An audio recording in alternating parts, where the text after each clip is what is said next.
All right, guys. So today we're hitting chapter 6. The American Revolution is over, and now we can start anew. And this is Strengthening a New Nation. If you're using the 11th edition, this is to cover 9th edition, obviously. But this is what we're looking at. The Articles of Confederation, that's a government currently established. It's actually created during Continental Congress, and it's implemented after the American Revolution ends.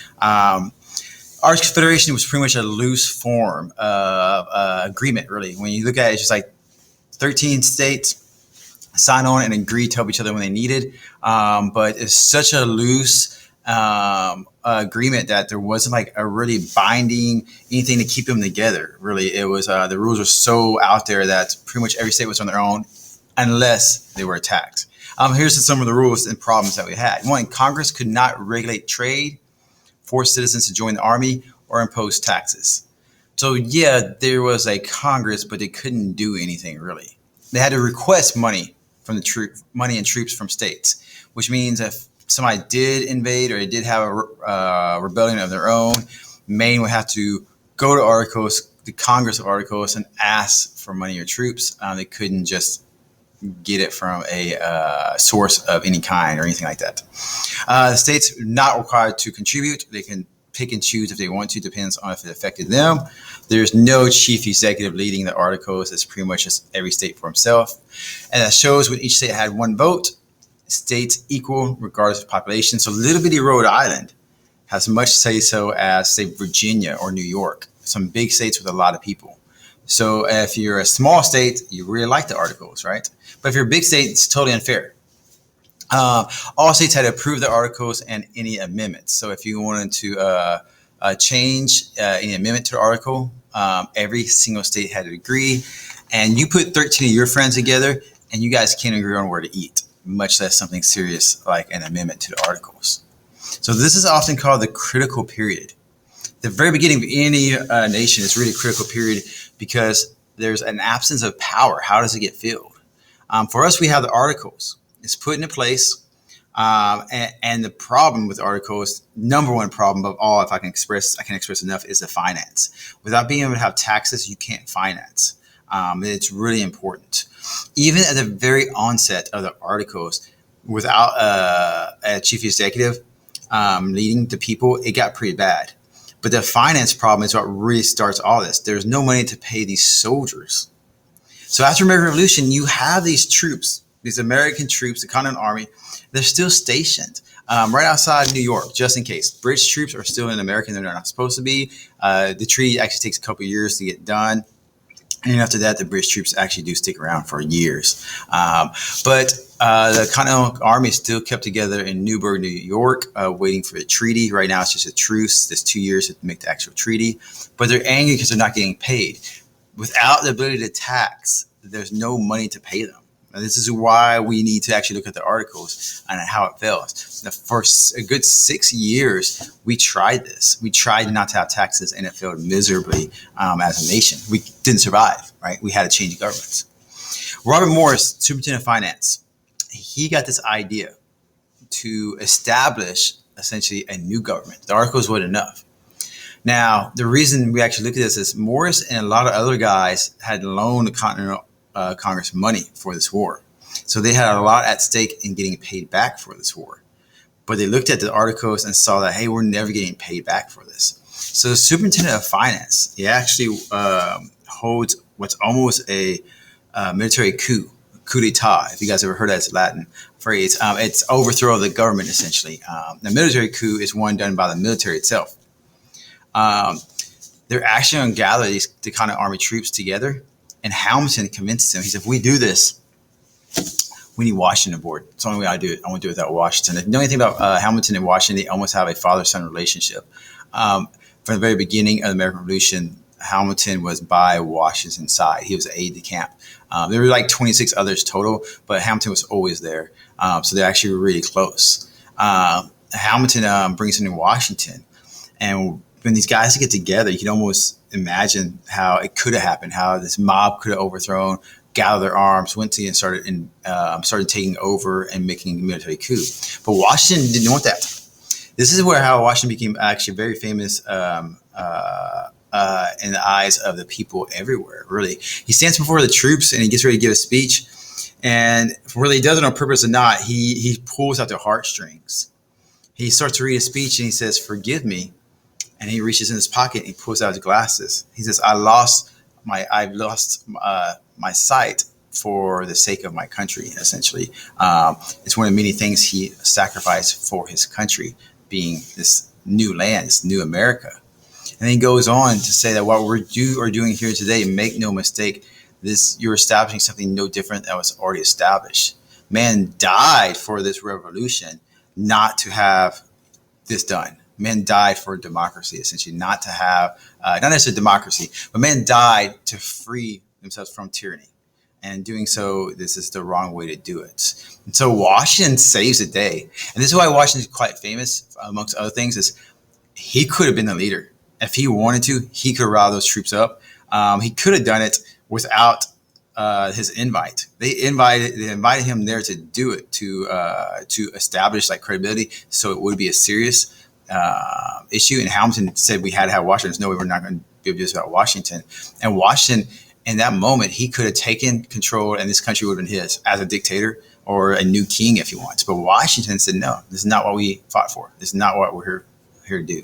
So it's one of the things where we often look at our founding fathers, not perfect angels. It's one of the most mystical things Washington does. Now, one thing that articles do to raise those finances, to raise the money, is land. Land's an easy income. This area here is known as Northwest Territory. I know for us it's not really Northwest anymore. But back then, this was northwest of the colonies. All this new land is now opened up once the treaty goes through with Great Britain in 83. So now all of this land is America's, all the way up to Mississippi River, and now Articles of Confederation, that government will actually sell the land. It takes a while. I mean, Northwest Ordinance of 1787 is an official act, and this is like one of the last things they do before they're pretty much overtaken by the U.S. Constitution, a new government. But this is the first allotment of land to be open for settlement, first major one. They decide, how are we going to do this? Well, once a certain number of settlers get into a state, they'll be allowed to enter the Union as a state, as long as slavery is not there. You cannot have slavery. Right away, they decided that we don't want slavery in these new territories. The North was just more open about ending slavery. There were some states, especially when we look at Vermont, that were, as soon as they formed, they ended slavery. So there were some northern states that ended slavery right away in their state constitution, which I mentioned before. But here in Northwest, slavery would not be allowed. That was a rule that they had. And so all this land is going to be opened up for sellers to purchase. Government makes money. It should be a win-win for the Articles of Confederation, that government. As far as trade goes, it gets pretty bad. Great Britain closes trade of the West Indies to the U.S. as a retaliation for American Revolution, which means the Caribbean islands cuts off trade with the U.S. The British goes, that's fine. You guys can be on your own, America. That's good. But our other colonies aren't going to trade with you. Also sucks we don't have the protection of British Navy anymore. So if you're a pirate on the seas, you look at this new Americas, these new colonists, and they don't have a Navy to protect them. They're easy targets, right? And you can see by this graph, when we actually look at the private ships compared to our actual continental Navy, we don't have enough ships to protect, and we actually get rid of the Navy. That's one thing. Americans did not want a standing army or a standing Navy. We didn't want a repeat of what Great Britain did with the government. We didn't want them to be too powerful. We didn't want them to have a Navy. They could turn that on us at any moment, just like an army. So, and we look at private ships, we have way too many merchant ships to protect and not enough naval ships to protect without Great Britain anymore. Because why would Great Britain protect us? We're not her colony anymore. Eventually, trade does resume. It's rocky. It's pretty bad. We have a lot of issues with pirates. We talk about HIST1301, but you can actually look some of this stuff up and see yourself. Pirates are going to be a huge problem for Americans all over the world, actually. But we do start trading with Great Britain again. We get new trading partners as well. Because we're not under British control, we're allowed to trade with whomever we would like to, including China. As early on as the Articles of Confederation, we are actually trading with China. So it's It's going to get better and better and better. But then we have diplomacy flaws. Remember, we don't have a chief executive. We don't have a president who negotiates, who works over problems with other countries. There's nobody there to do that. And we got problems with the British in the West. At this point in time, right after the Treaty of Paris, after the American Revolution, America exists all the way up to here, the Mississippi River. But in doing that, essentially, the British have a lot of their troops and forts still stationed out here in the West. They said they would get rid of them, but they didn't. So that was a big problem. But we don't have a president or a diplomat to talk to them about that. So that was the issue with Britain. Spanish governor has issues with us using New Orleans without paying for it. So the governor of Louisiana, the Spanish governor of Louisiana, he'll shut down the port of New Orleans, which kills us because, as I just said, the colonists, young America, actually had land all the way up to Mississippi River. So Mississippi River was a major highway for us to get stuff out to the Gulf Coast. But Spanish governor said, nope, cutting that out, we've got problems. And we don't have a president or leader to fix it. There's no central government at all. So in fact, colonies are killing each other's economy. North Carolina can start a tariff, and South Carolina will drop prices, will drop their tariff on that same item, so that if you're shipping stuff over, you don't ship it to North Carolina because there's a tariff. Instead, you ship it to South Carolina, and then just goes over the borders to North Carolina. So states were killing each other just to make the money. Some were actually threatening war at one point. Virginia, as they expanded this far out, there was a lot of head bumps as to how much territory was theirs. And Virginia said, oh, it's all the way out to the Mississippi River, of course. And there's other people that said, no, this is North Carolina territory. You can't just go all the way over it. So there was big debates on that. The money issue, there's no hard currency. It's all printing money. And states are printing as much money as they want. Rhode Island was the worst at this. They print as much as they wanted, which meant inflation. When you print so much money, it's not worth as much, right? Think of it. The more you have of something, the less it's worth. That's why pencils are so cheap. You can get pencil anywhere. But a diamond, that's hard to find, right? So diamonds are much more expensive. It's basically the law of supply and demand. I can print my own money. I can print as much as I want. It's not going to be worth that much. That's called inflation. When you print so much money, it's worthless. Happens throughout world history, and this is no different. Those that did benefit from tariffs would be workers like this: blacksmith, tansmith, woodworkers, people who actually made products. Because then, if there's a tariff on any of their products, people would have to buy from them. But if there's not a tariff, people would buy that stuff from Great Britain because it's made cheaper, or any other country in the world. So when it came to tariffs, the only people that benefited were American craftsmen. Everybody else suffered. So tariffs were often avoided because people will get pissed because prices rise with tariffs. Another issue, the kind of Articles of Confederation has, the Confederation government has, is Shays Rebellion. And this is like the last straw. When you think of problems, this is like the straw that broke the camel's back, to use that phrase. Massachusetts had a high Poland property tax. It was very high. Farmers were getting their lands foreclosed on, and many of these guys were ex-veterans from the war. One guy was Daniel Shea. And farmers essentially were protesting and had enough of it, and they would actually hold courthouse hostage, go to courthouse, march to courthouse, and refuse to leave, refuse to let tax collectors go into the courthouse, because that's where they would get the order to foreclose on their farm.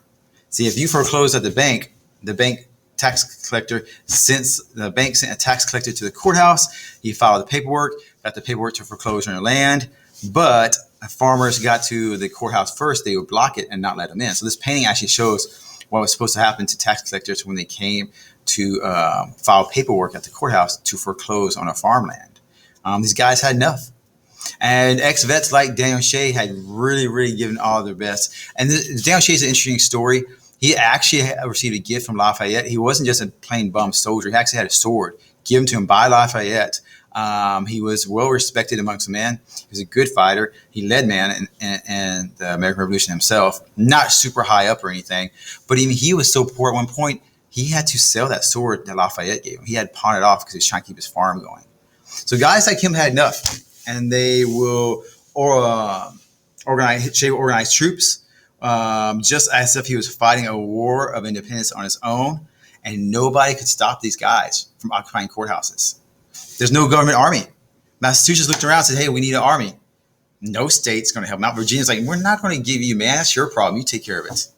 There's no constitution, no federal government, there's no federal army. Just like we don't like a federal navy, we don't want a federal army standing around. That's scary. At that point in time, we hated that. We were scared of that. This is when Thomas Jefferson actually said his famous quote. He's actually not in the United States at the time. He's in France as a diplomat. When writing about this, he had said, the tree of liberty must be refreshed from time to time with the blood of patriots and tyrants. It is a natural manure. That imagery there lets you know that Thomas Jefferson is very pro-rebellion when it comes down to it. Later on, he'll say, with the risky rebellion, he goes, if these guys have a reason to fight, then by God, fight. But if not, squash the rebellion. So he wasn't crazy to say always rebel, but he did believe that it was necessary. That was a very Jeffersonian thing to say. The result of this Hosha's rebellion is private funds were had to be raised. Massachusetts had to go to private wealthy men and get donations to hire troops. And this is kind of a final nail in the coffin for the Articles. This shows just how bad the Articles was. And when it got to this point, other states realized this could happen to any one of us. And many people said, hey, the Articles aren't working. We're going to have to come up with something else. And guys like Hamilton was one of those guys who actually thought that. It actually, if you trace it back, it's kind of sketchy how this happens. But at Mount Vernon, Virginia, Maryland, they're meeting. And this picture of Mount Vernon on top right, that's George Washington's home. Potomac River's in the back. You can sit in the back porch, tons of rocking chairs, and just take in the view. It's actually pretty wonderful. That's George Washington's home. You can still visit it today. He's actually going to host a meeting between Virginia and Maryland to discuss a water border issue. Right? This is before he's president, before the Constitution even took place. They discover there's a lot of issues at stake. It's not just about the water border. Like, we've got to figure some other stuff out. So they're going to hold a convention down the road at Annapolis. You guys might know that because there's a naval academy there. Still an old school town. They still have all those old buildings, cobblestone roads. It's pretty interesting, pretty cool place. Young kids might not like it, but if you appreciate history, you'll like it. But at this convention in Annapolis, still was a joke. Only 5 states sent anybody to show up. And they were all about reversing trade barriers, getting rid of these tariffs and trade barriers on each other. But when you only have 5 out of 13 states show up, you really don't have a leg to stand on, to say. You don't have a lot of support. So Hamilton is going to secure a resolution. They vote and they decide that we're going to have a bigger convention with more states. And I have this in quotes for a reason. He said this new convention would be, and I quote, for the sole and express purpose of revising the Articles of Confederation, end quote. He said, we're meeting so we can revise the Articles, change them and fix them. That's what he said when he calls for this bigger convention. This is a constitutional convention. At the time, it wasn't called constitutional because they didn't know they were going to create the Constitution. They knew they had problems to be fixed. Some guys had ulterior motives. Some guys knew. So this is in 1787. This is 6 years after the last battle of the American Revolution at Yorktown. This is 4 years after the treaty was signed. So the Articles have been in place since 81, but they failed already. Our first government failed. Now, this Constitutional Convention is pretty interesting because when they call it and meet, like I said, Hamilton said, we're going to fix these. We're not going to do anything else. Every state should send some delegates to represent that state, 3 to 5, depends on the state. They're going to send delegates to represent and discuss issues they have. George Washington is not picked from Virginia. George Washington doesn't mind. George Washington hates this stuff. He always says he felt uncomfortable. He never felt like he belonged with you guys. He felt he was a simple farmer and didn't belong with these intellectual minds. But they realized the importance of George Washington. And they will ask him to be president of the convention, which means he'll hit the gavel, sit at the very top right there, dismiss, let people speak, point to people that speak. He's going to be the president of the convention. And doing so, he gives credibility.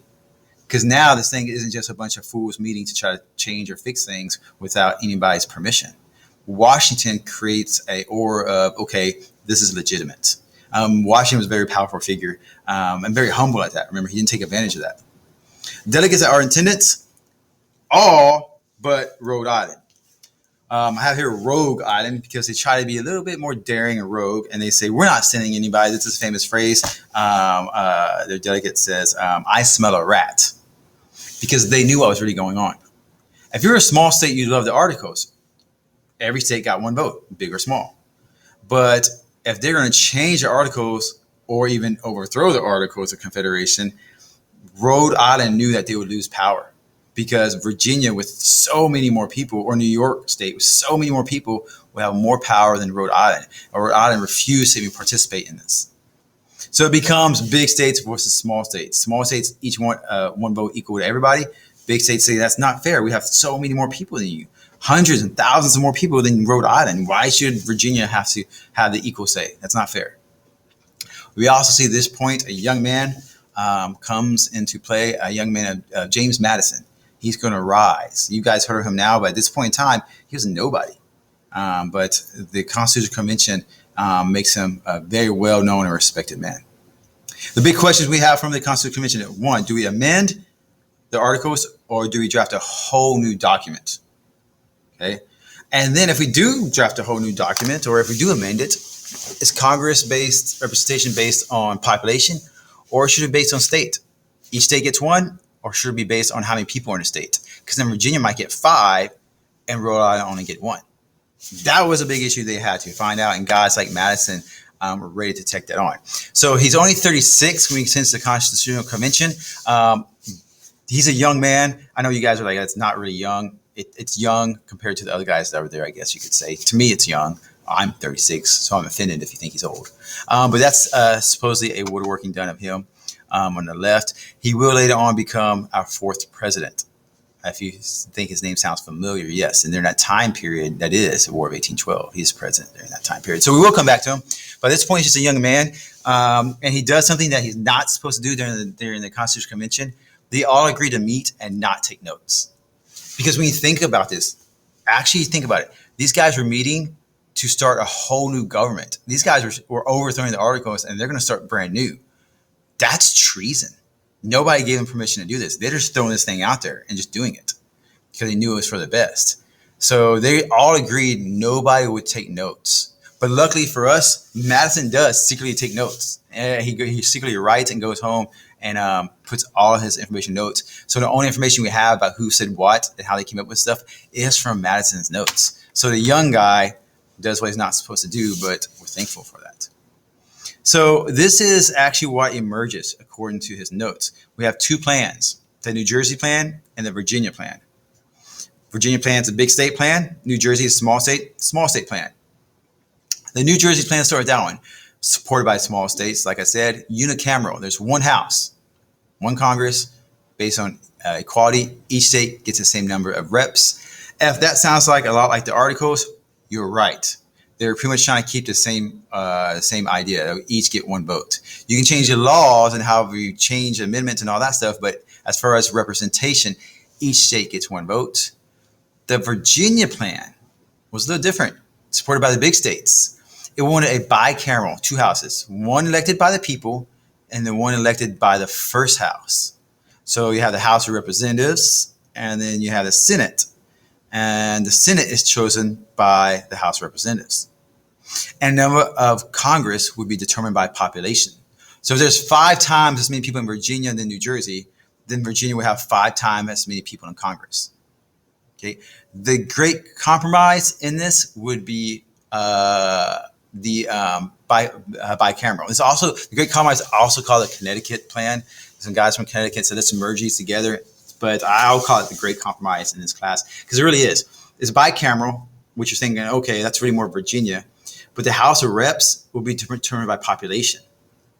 So the Virginia plan, both houses would have been by population, but they kind of mashed it together to what we have today. They have the House of Representatives that's based on population, but then you have the Senate, and every state has the same number of people in the Senate, 2. Right, so that's what we have today. It comes from the Great Compromise. You can see how those smash together for that. And so when they write the Constitution, it makes sense. First thing they'd have to do is a preamble. It's not an article, but it introduces, and it says we need to do this and this and this. This is why we're writing this. Trying to get a little power, right? A little credibility, I guess you could say. Article 1, so this is what Congress can do. Okay, well, if Congress can do this, what can the president or executive branch do? That's Article 2. Well, we've got to have somebody to check that. Our third one would be the judges, judicial branch. So we've got those three articles set up exactly what they can and can't do. 4 is the relationship between states, between the federal government and the state governments, and also what the state governments can do with the other state governments. So after you get that set up, now you got to figure out, well, how do we change the Constitution? Well, Article 5, that's all about amending. If you want to change it, this is how you amend it. 6 declares that this is the supreme law of the land. It stands over all state constitutions. Nobody's above it.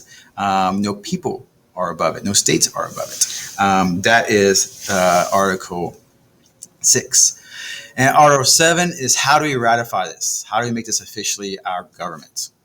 Okay, that's when you think about it like that, it's pretty common. It pretty makes common sense how the articles could put together. And this is exactly what's put in there. All right, some principles that we see that become so famous from our Constitution that most other constitutions have something similar is the separation of powers. If you look at other countries, like even Australia, they have separation of powers and they have 3 branches, right? They're all a little bit different how they do things, but this idea was that one branch wouldn't have all the power. You can't have the judges too strong. You can't have the president too strong. That's just like a king. You can't have Congress have all the power because they never decide on anything. They never get anything done, right? So since we have the president will enforce, not make the laws, not like a king who made all laws, the president just enforces them. The judicial branch only created the Supreme Court with the Chief Justice. It never said how many could be on there. We will leave that to Congress. And throughout history, Congress has changed it many times. It's been 1, it's been 3, it's been 4, 5, 6, 7, 8, 9, 10, 11. There's times when the Supreme Court's been pretty big. It's currently, actually right now as I record this, it's 8. One has passed away, but she'll likely be replaced within just a couple of weeks, within a month probably, with somebody else to create the 9 that the Congress has established as the most recent one. So Congress can create the number pretty much. This Constitution just says you just have to have a Chief Justice. That's all the Constitution says. It leaves it up to the Constitution leaves it up to Congress to decide how many. The ratification process will be 2/3 of the states to amend instead of unanimous, because in articles, if you wanted to amend or change, everybody had to agree. But this says the Constitution says that's unrealistic. We just need 2/3 of states to amend instead of unanimous. Which, when you think of it, is kind of crazy, because if you want to overthrow the articles, according to the articles, you have to have everybody agree. Not everybody's agreeing, obviously. So now you're just introducing a whole new document. You say, nah, we're just going to ignore that. We'll start over this one. This one's better. So Jefferson looks at this, and he's in France. He didn't attend the Constitution. Jefferson wrote the Declaration of Independence. He's not here during the Constitution. And he calls us an assembly of demigods, because these are some of our most brightest and smartest people in America came together for this. This isn't like the Declaration or Continental Congress, where you were afraid of dying or being killed. These people weren't afraid of treason. They showed up thinking it would be fine. And so we did get the best and brightest. Nobody was scared to show up. So as Jefferson stated, it was an assembly of demigods, if you will. On the right, you can see your 3 branches broken down. Pretty simple, the basics. House of Representatives, based on population. Every state gets 2 senators, right? This one is now voted every 2 years. This one now is every 6 years. However, the House used to actually pick the Senate until the 17th Amendment, but that's next semester. Don't worry about that. It takes a while before that happens. Executive will carry out the laws. It's the president who have his cabinet and vice president. This is all according to the Constitution. Judicial, you have Supreme Court with the Chief Justice. That's all it says about that. And you also have federal courts that lead up to it, including appellate courts and whatnot. So that's exactly what the Constitution is going to, those are the principles brought into the Constitution itself. And so as this is presented, 2 sides will emerge. There will be those that are for it and those that are against it. Those that are for a federal government with the Constitution are called Federalists. Those who are against the Constitution, because they don't like this idea of a central government, to them it's too much like Great Britain, it's too much tyranny. Those are anti-Federalists. They don't want a federal government. The Federalists would consist, the main guys are Madison and Hamilton. they will write the Federalist Papers. And these are amazing papers. Some of them we've quoted from before, and that they convince people why we need a constitution and why it's a good constitution, as a matter of fact. The most famous quote I like is, suppose Madison wrote this Federalist paper. When they write these papers, they don't sign their names to them. They remain as anonymous. But there's we know now who wrote them. We know now from their diaries and other people who wrote them. But supposedly Madison wrote this one and said, if men were angels, no government would be necessary.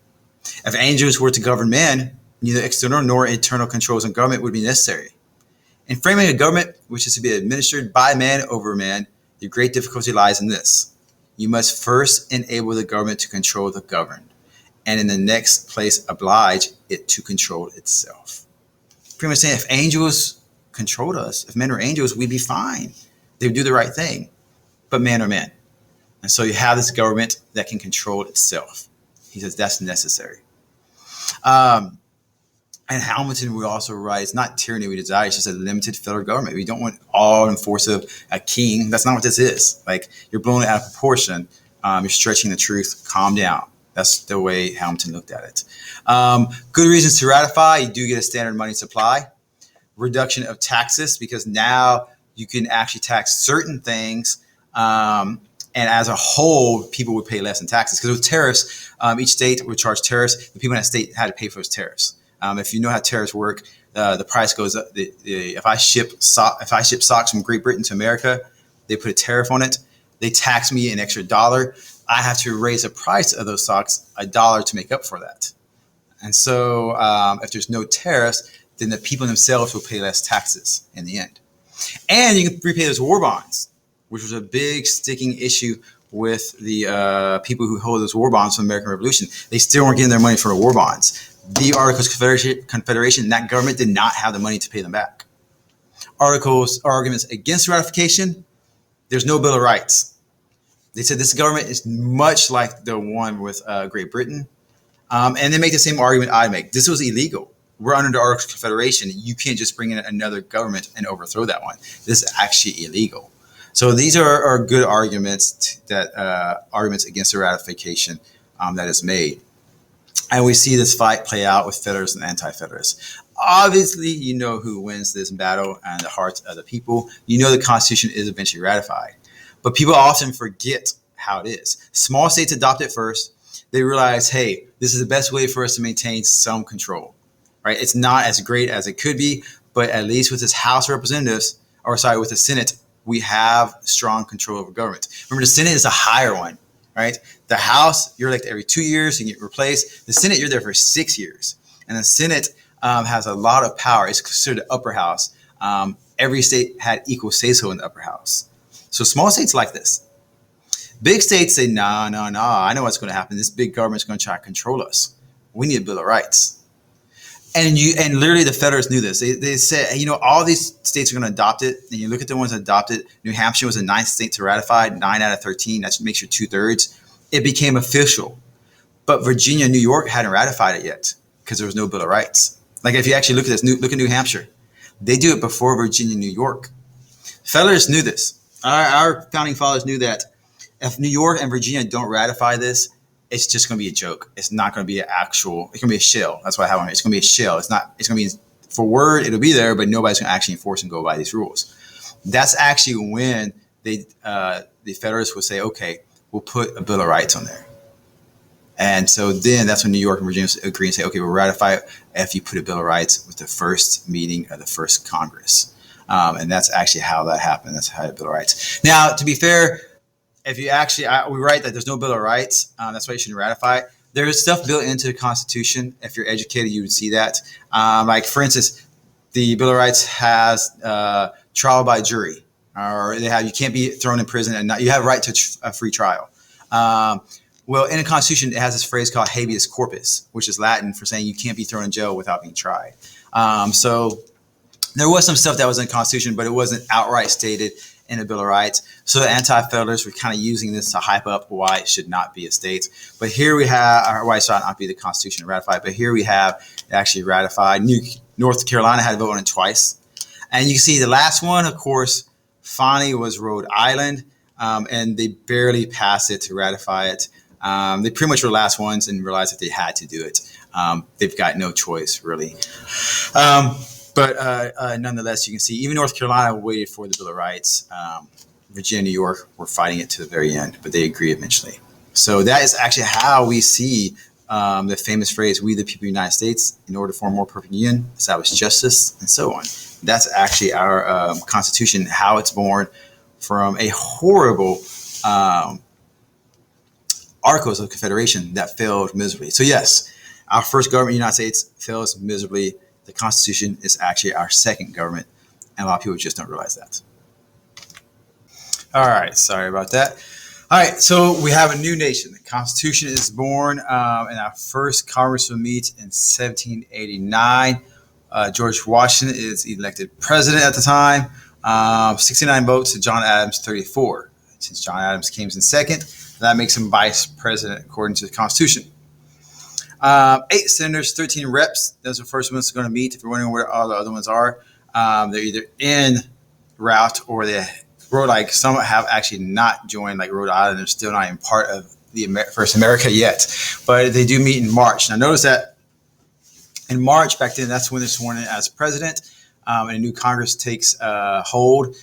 But in in modern times, it's been moved up to January. And that hadn't happened until the Great Depression. But at this point in time, they're going to meet in March. Yeah, back then, it took that long between the first Tuesday in November to March to actually count the tallies and the votes for who is president.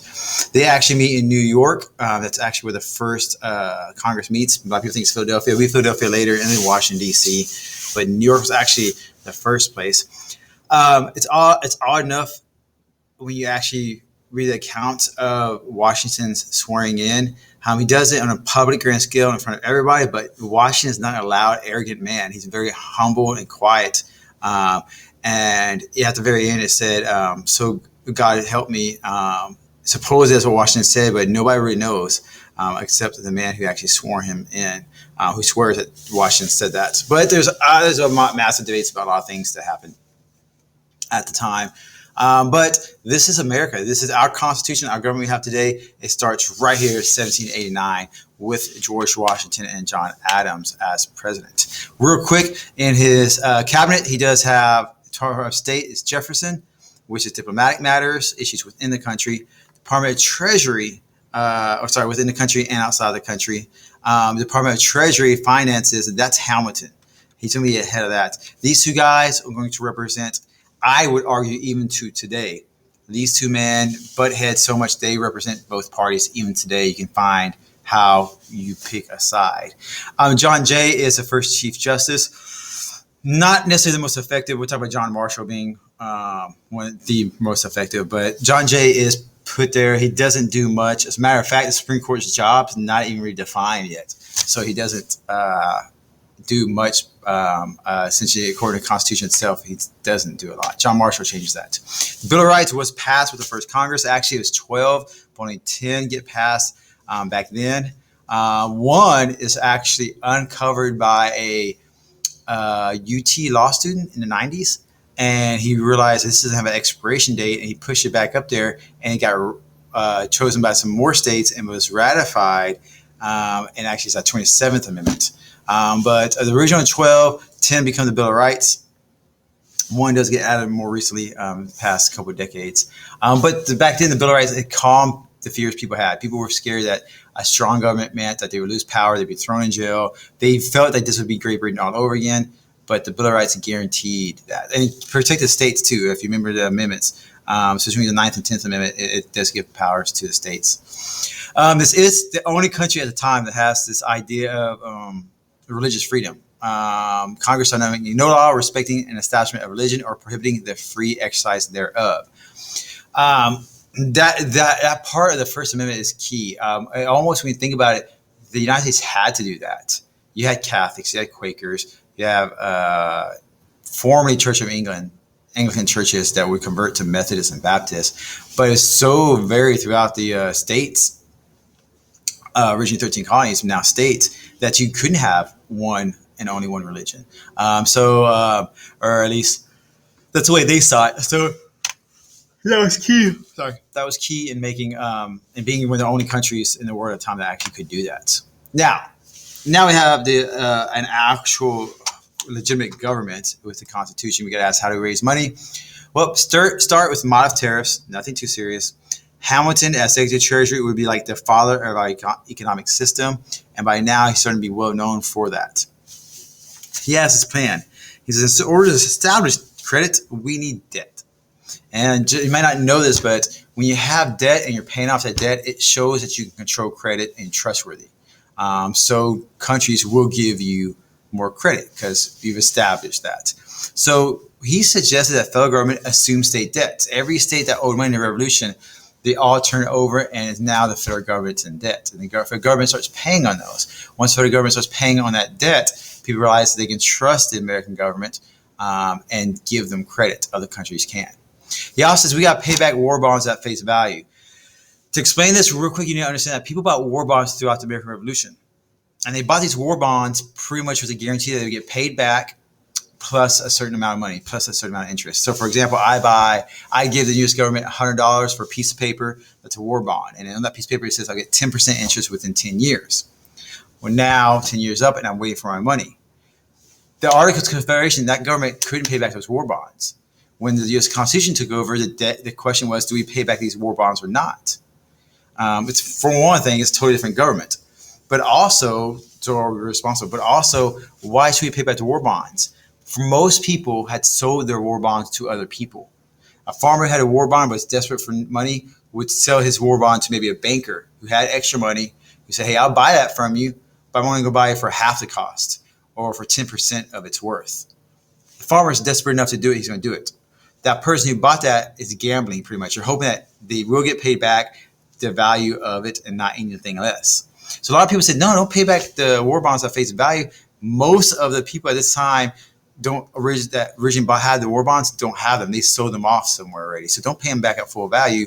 Hamilton says we have to. If we don't do this, we don't have the trust of other people, and we can't have credit. You just can't do that. It won't establish credit at all. It actually make it look like we can't be trusted to pay back debts.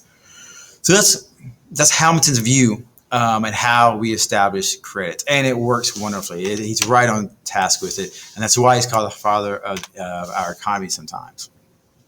But his plan does only strengthen the North. Shippers, merchants is where the banking is, from money industry, not really the South. The South is all farming. That doesn't help.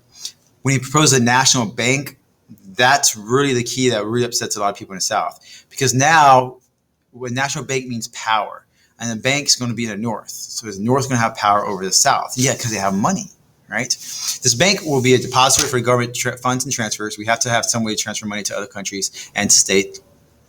The National Bank can provide loans to the federal government and manage money supply by regulating state banks. Meaning they can tell state banks, hey, you can't give out any more money. You can't give out any more loans. Or we can tell state banks, hey, you can't give out loans at that high of an interest rate. They can control it and regulate the money supply by regulating every state bank. How will they get this money? Well, private investors. After 4/5 of the $2 million needed will be raised by private investors. So it makes sense that 4/5 of 25 would be 20 would sit on the board of directors and decide how money is spent and how the bank operates. So most of it's actually private investors. Very slim of it is actually from the government. And Hamilton knew that. Hamilton knew how important that was. To establish that credit and establish a national bank. People in the South don't like this. Jefferson's going to be one that's going to be against it. And backdoor conversations and really kind of sketchy stuff. Essentially what will happen is Hamilton will get this passed, and Jefferson, in return, one big thing is he'll get the U.S. Capitol in the South.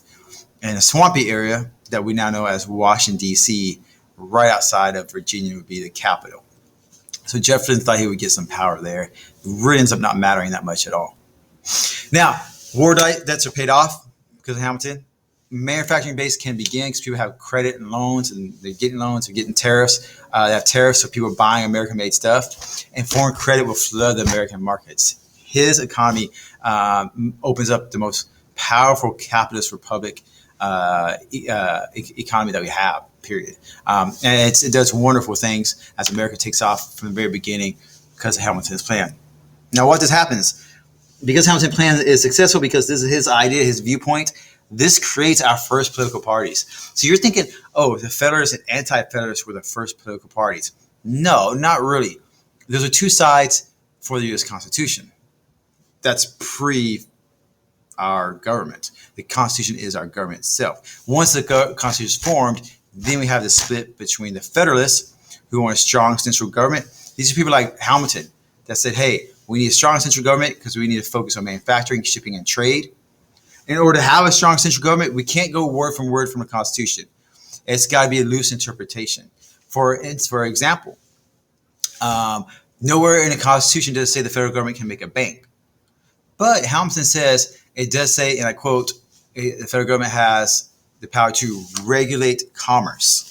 Commerce is a fancy word for business. So the federal government can regulate business if need be, which part of regulation of business would be to have a national bank. That's not word for word interpretation. It's a very loose interpretation. That's what the Federalists believed.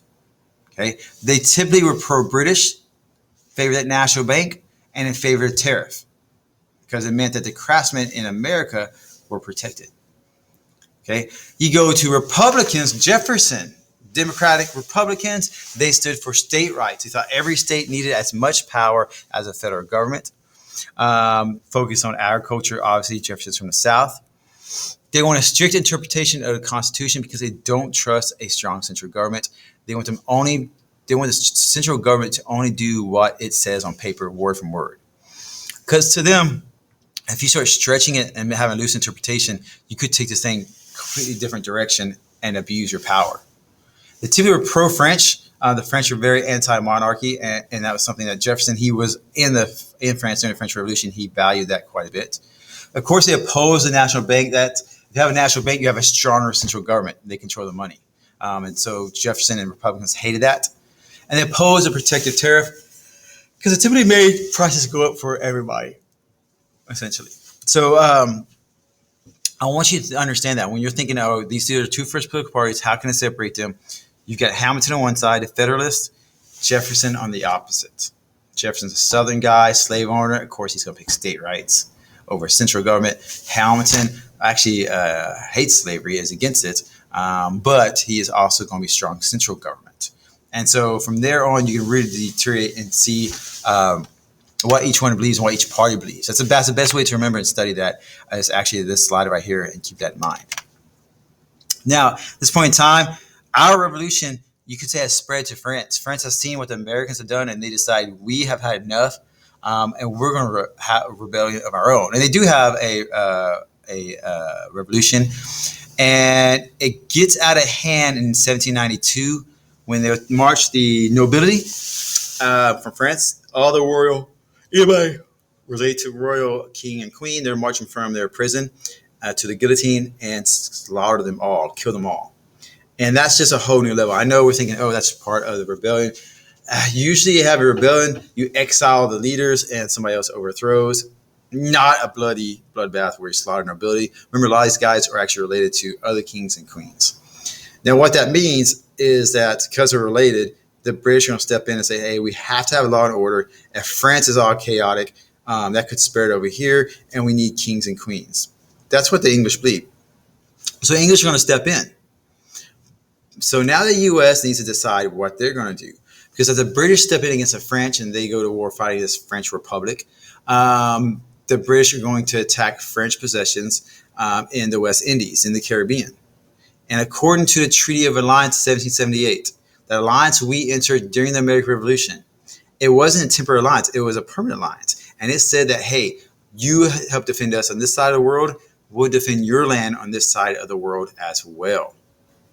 So now we have an alliance, we're bound to it. We should help the French and declare war against the British. We can't really do that because we're such a young country. And George Washington knows this. He goes, we're just going to get ourselves killed and probably lose the war. And we could lose what little we have already. We could go back to British rule.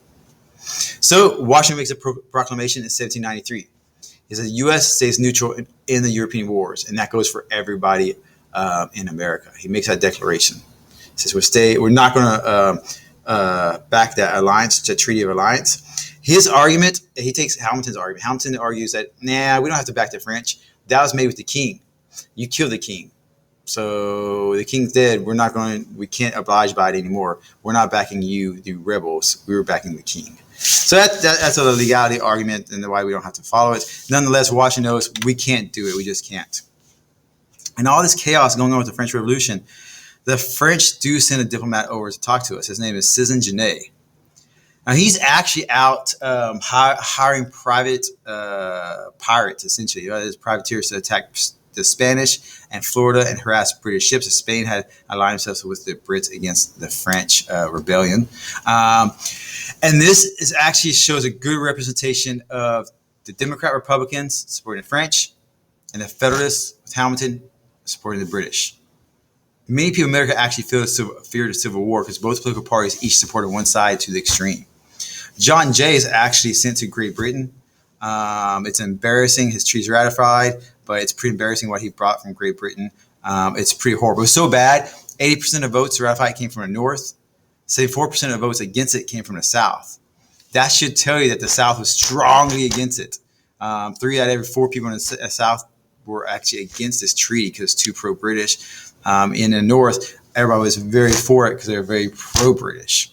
So you had Democrat Republicans in the South, and you had the Federalists in the North. You actually have political parties divided by almost a geographic line. That's very scary, very dangerous.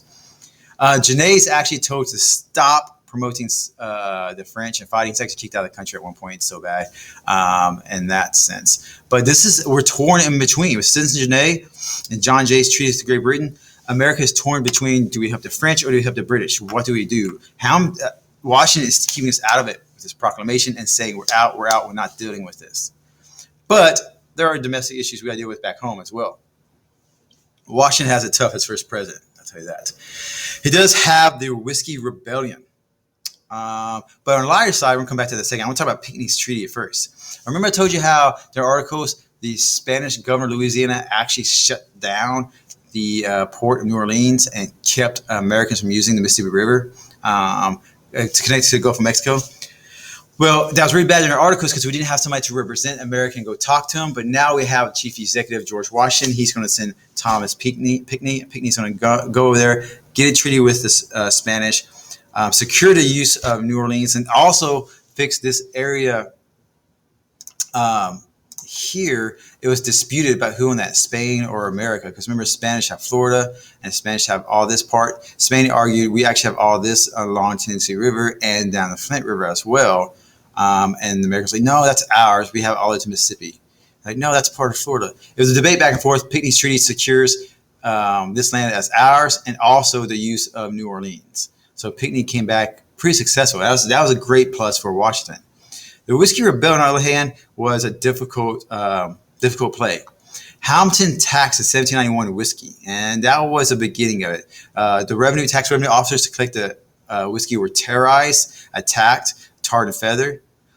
These rebels emerged as trying to fight back against rebellion, much like Shays' Rebellion. This was a test. The Whiskey Rebellion was a test of this new federal government. Shays' Rebellion proved how the Articles was a failure. The Whiskey Rebellion proved how the U.S. Constitution was here to stay. Because now a federal government raises the troops. Washington calls up 13,000 troops. He actually will inspect them himself. He'll be the only president in U.S. history to ever put on a military uniform. Every other president was never put on a military uniform while president, because that was unheard of and unspoken of. We elect a citizen to represent us, not a military personnel. So if you are in the military, you run for president, you actually have to quit the military, retire from the military.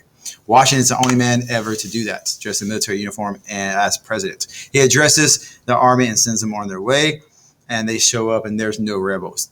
And that's how they end the rebellion. Obviously, 500 rebels figure out there's 13,000 troops head their way, and they flee. This demonstrated the Whiskey Rebellion support because it demonstrated this new government was legitimate and not going anywhere. Shays' Rebellion did the opposite for the Articles of Confederation. It proved that government was a failure and weak. But Whiskey Rebellion actually got it all under control.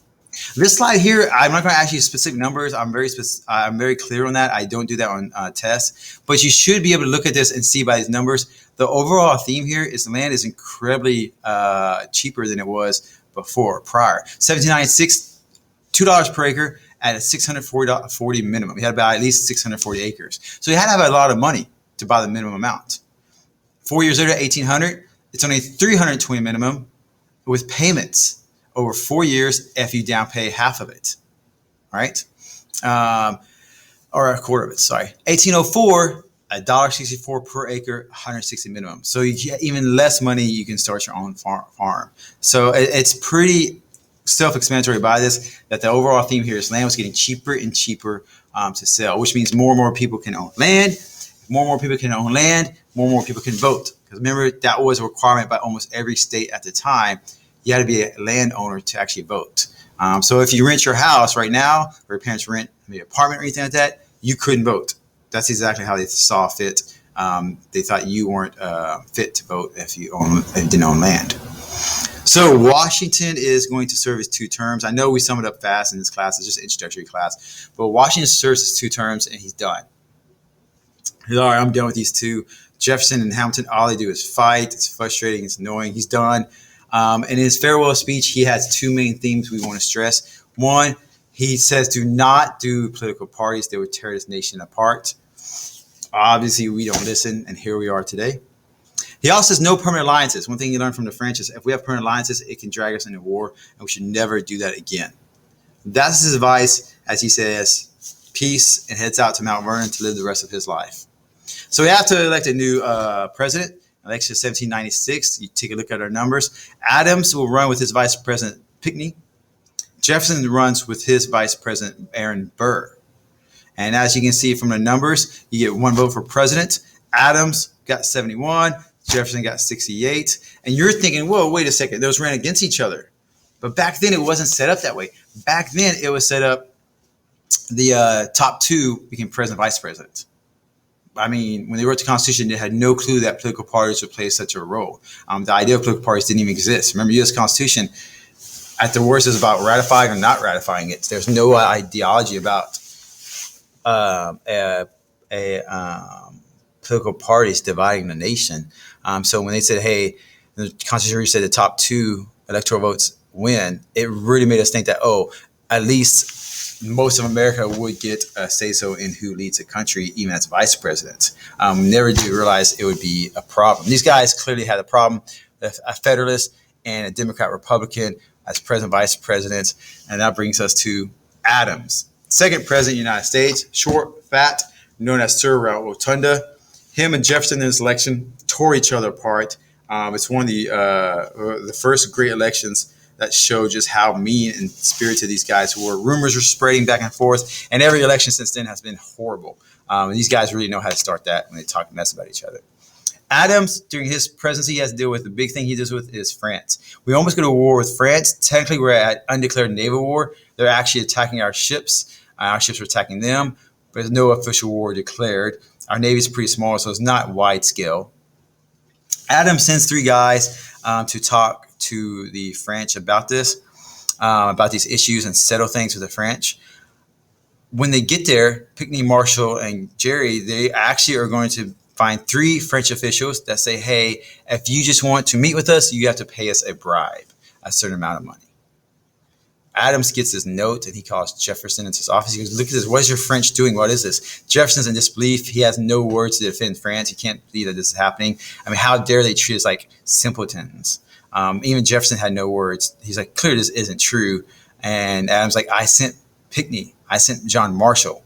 You know it's legitimate. And even your guy, a Republican, you know this is legitimate. And Jefferson had no words for it. He was stunned as well.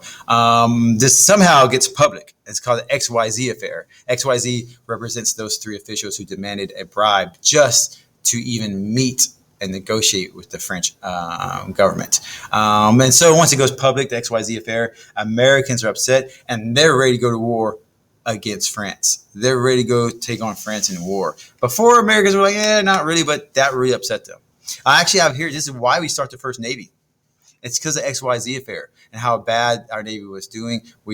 Congress would approve the creation of a Navy and 10,000-man army to serve 3 years. It's kind of weird to think about it because now we always have an army at any time.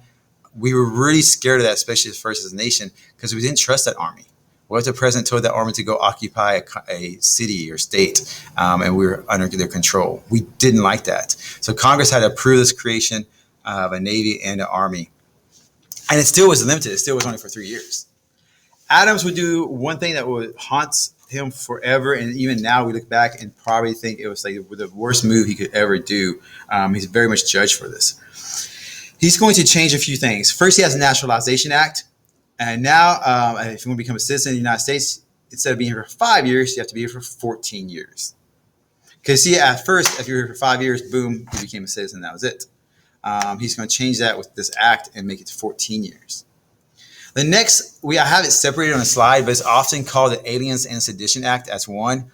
And because it all was pretty much, if you shorten it all up, it's all dealing with the same issue. But the Alien Act said the president can deport dangerous aliens. And he got to define what was dangerous. Like, he could be like, hey, that guy is French. He's dangerous. He might be a French spy or something. Boom, he's out. He can do whatever he wants. He decided who was dangerous. The Sedition Act said that nobody, American or foreign, in America could write, publish, or speak ill of the government or its officers. So, and I can ask you what amendment that actually breaks, and you'd be right if you said the First Amendment. First Amendment says you have freedom of press. You can't do that. Freedom of speech. You can talk about the government if you want to. That's our right, and that's necessary in a democracy, to be fair. Well, you're right. It is very much unconstitutional, but before it can go to Supreme Court, you have to remember what time we're talking about. The Supreme Court at this point in time does not hear court cases to determine if they're unconstitutional. John Jay is still Supreme Court Chief Justice, and that's not what the court's used for. Back then, before John Marshall established that legitimacy, the Supreme Court didn't do much at all, really. But the states would take this on themselves. Virginia and Kentucky, they get together and they say, hey, we disagree with this. This violates the Constitution. So it's not legitimate and it's void. We don't have to follow it. It's called nullification. Nullification just means that, hey, this breaks the constitutional rights. We don't have to follow it. There's nothing you can do to us. So when Kentucky and Virginia does this, they decide, take it upon themselves that the states get to decide as they disagree and if it's void. It's not legitimate. Not the Supreme Court. Because at this point in time, the Supreme Court wasn't doing it. The Supreme Court's job wasn't established. And no one constituted to say the Supreme Court should decide if it's constitutional or unconstitutional. John Marshall starts a tradition when he does that. And really, he starts saying that this is our job as the Supreme Court. Kentucky and Virginia, they got together and didn't wait around for somebody else to tell them. They decided that, hey, states have the right to nullify any law passed by the federal government. And in this case, the Aliens and Sedition Act. And anything else that we think is unconstitutional. Okay? Adams does eventually make peace with the French in the Convention of 1800. Hamilton and Americans are upset, so he pisses off all those who hate the French by making peace with the French, because all those won a war. But the reason why Adams did this is he wants to make peace because he gets America out of the Treaty of Alliance of 1778. That was still a thorn in our side. We were supposed to help the French, and we didn't. This releases us from a treaty. And from here on out, we're going to be real careful about which treaties we sign. Adams removes 2 Federalists from his cabinet.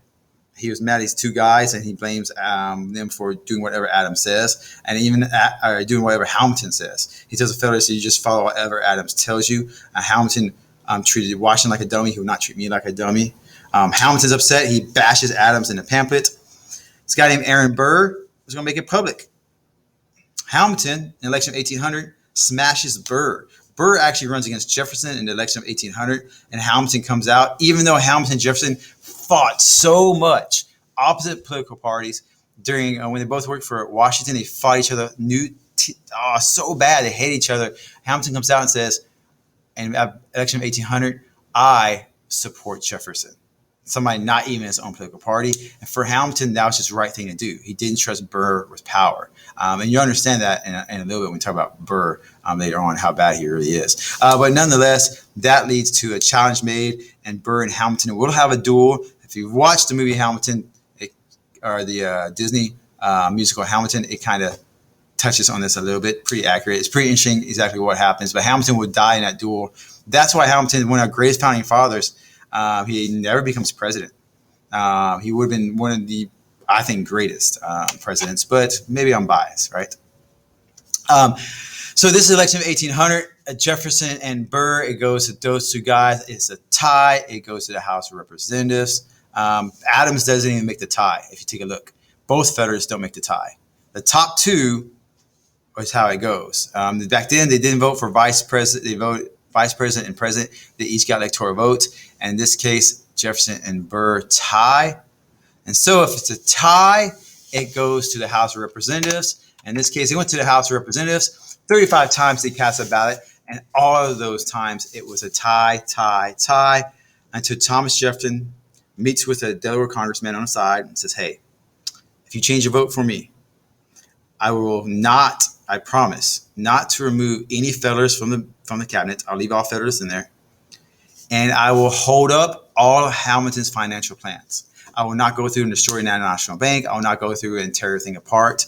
I will uphold all those.